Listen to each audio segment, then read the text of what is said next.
Can you please explain what is your opinion on Zcash and Ethereum as an alternative to Bitcoins?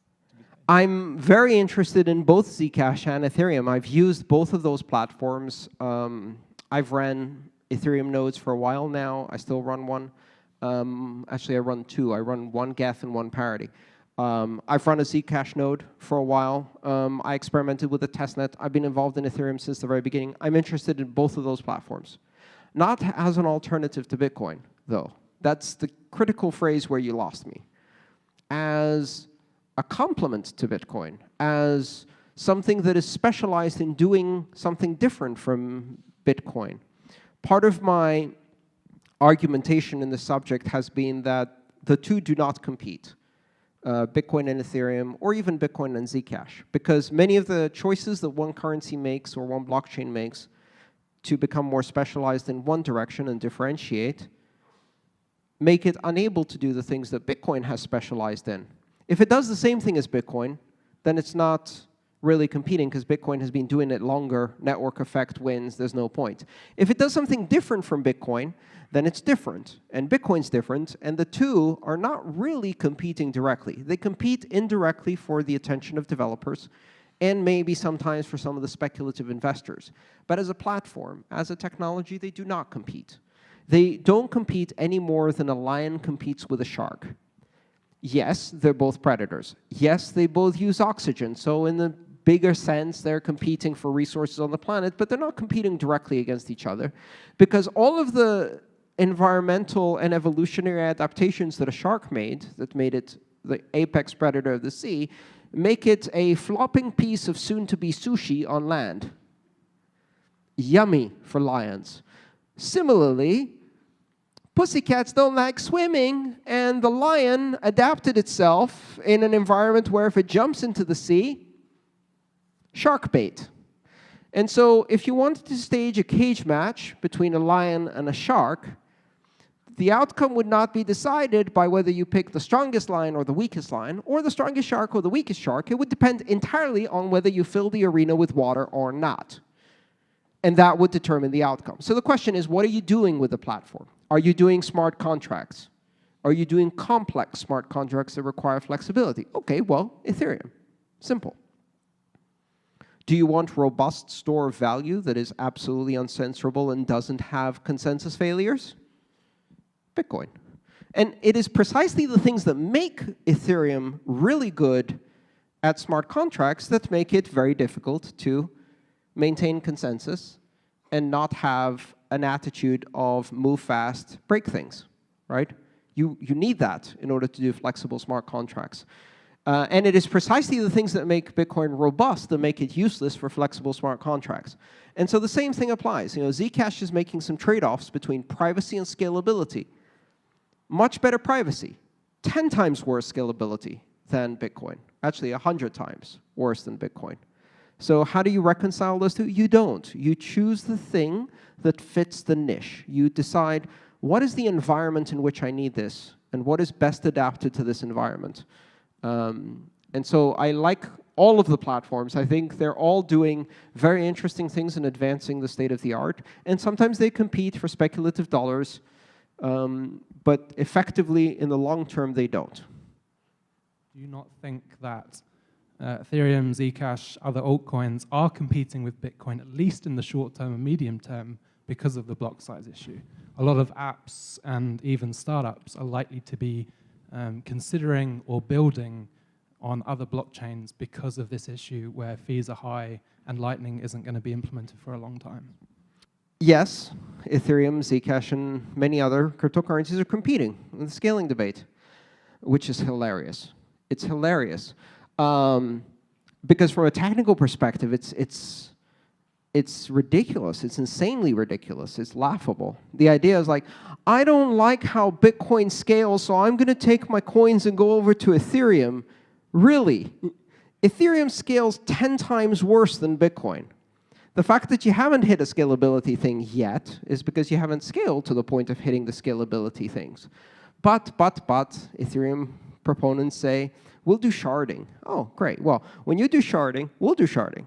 In Bitcoin, too. And when both Bitcoin and Ethereum are doing sharding, Bitcoin will still be doing sharding 10 times more efficiently than Ethereum because the underlying scaling architecture is 10 times worse. So the idea that you're going to take your application, because it's not scaling on Bitcoin, and move it to Ethereum, which is going to run into just as serious scalability issues, only 10 times worse, or Zcash, which is 10 times worse than Ethereum in terms of scaling.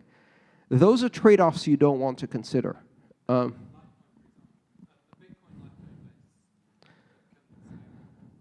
If the only difference in differentiation is something that scales slightly better, then essentially what you're talking about is no different than what would happen if Bitcoin was forked into two, and one of them got the scalability solution that some people wanted. At that point, we get to evaluate if that answer to the scalability problem produces so much centralization that you can no longer trust the security, which is the argument that's being made about scaling. Scaling is not easy, and there are no easy answers. There are trade-offs, and the question is, which trade-offs do you want to make, in which order, and how easy are those trade-offs? And so maybe the answer is an alt. But certainly, even though the market is currently telling us that people are taking their money and moving it elsewhere because of the problems that Bitcoin has in its scaling, first of all, that didn't last very long, right? You see these cycles happening again and again. Money drains into the alts. They inflate in price. People get excited about cryptocurrency. What do? They buy more Bitcoin so they can invest in more alts, and Bitcoin goes up as well.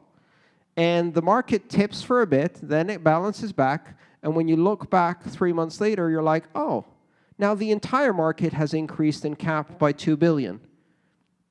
Everything rose, right? Because this flow out of Bitcoin depressed the price. As the price got depressed, it became more attractive to investors. They're like, I missed my chance at 1,200, but now it's 900, and I know it can get to 1,200, so I'm going to buy me some Bitcoin, and even better, I'm going to buy more, because now I think I should also go into Ethereum. And so it creates a situation where the entire market benefits. I don't think it's bad to see these flows every now and then. I think that's how you grow the entire ecosystem. And you also test the scaling limits of all of the currencies, and they will all be tested. And they will all have governance problems when they reach that test, because someone's going to have to make a decision, and then all of the people who they thought were their friends are going to go, oh, you traitor, you made the wrong decision. And then you have drama, just like Bitcoin. Drama is unavoidable. I use the following analogy. If Bitcoin right now looks like this rusty old steel boat in 80-foot swells, and the entire crew is on deck, soaked to the bone, welding, cutting, patching, bailing as fast as they can. Meanwhile, over at Ethereum, on the deck chairs, like, this is really nice, isn't it? Yeah. Are you having the shrimp cocktail or the lobster today? I heard the buffet has both. I don't know. Maybe we should do an ICO and decide. We could use a prediction market. That would be cool. They're like, look at those fools. They're so wet. Well, the reason it's all dry is you guys haven't left the harbor yet.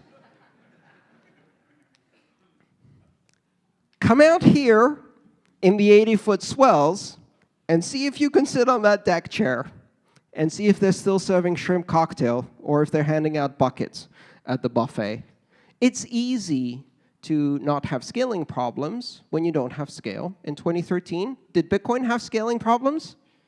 None whatsoever. Did we have a governance problem in 2013? None whatsoever. What changed?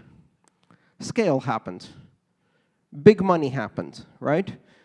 And that brought us to a level of maturity where problems started. That is such an idiot. He keeps getting upset over his job. I mean, he should really take a page from my book. I'm so chill in school. I have no responsibilities. I am winning at life. Yeah, give it 2 years. We'll see what happens. Shall we go over this?